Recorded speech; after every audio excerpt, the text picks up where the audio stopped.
কিছুদিন আগে মল্লারপুর থানার বিশিয়া গ্রামে তৃণমূল কংগ্রেসের নেতাকে পরপর ৩টি বোমা মেরা হয়েছিল। বোমার আঘাতে মৃত্যু হয়েছে তৃণমূল নেতা বায়তুল্লাহ শেখের। আর এই ঘটনায় তদন্ত নেমে মল্লারপুর থানার পুলিশ প্রথমে একজন অভিযুক্ত আসামিকে অ্যারেস্ট করেন। পরবর্তীকালে তদন্ত করে আর একজন অভিযুক্ত আসামিকে নেপালের বর্ডারের আগে সাগর শেখ নামে এক অভিযুক্ত আসামিকে ধরেন মল্লারপুর থানার পুলিশ। অভিযুক্ত আসামিকে আজ রামপুরহাট আদালতে তোলা হয়। সাগর কেন মার্ডার করলে বায়তুল্লাহকে? অপরাধী ছিল। হ্যাঁ, অপরাধী ছিল। অপরাধী ছিল। কি অপরাধ করেছিল? নারীর প্রতি নারী নির্যাতন করতো। নারী নির্যাতন করতো? কেন? কাদের উপর করেছিল নারী নির্যাতন? আমার ফ্যামিলির উপর। ফ্যামিলির উপর? কার উপর? কার সঙ্গে? রাস্তার মধ্যে আমার স্ত্রীকে একদিন অবৈধ কথা বলেছিল। আচ্ছা, ওর জন্যই? তোমার চোখে কি হয়েছে? এটা একটা কাঠি ছিটকে লেগেছে।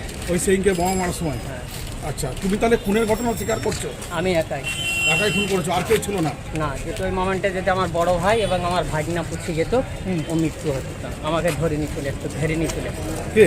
আমার বড় ভাই এবং আমার ভাগনা। ঝামেলা হতো না, ও মৃত্যু হতো না। আমি একেলাই ছিলাম। কোন দল করো তুমি? টিএমসি একই দলে। একই দলে? কোনো পদে আছো নাকি সাগর? টিএমসি কোনো পদে আছো? পদে ছিলাম না। তাহলে কি শুধু কর্মী? কর্মী হিসাবে একই দলে।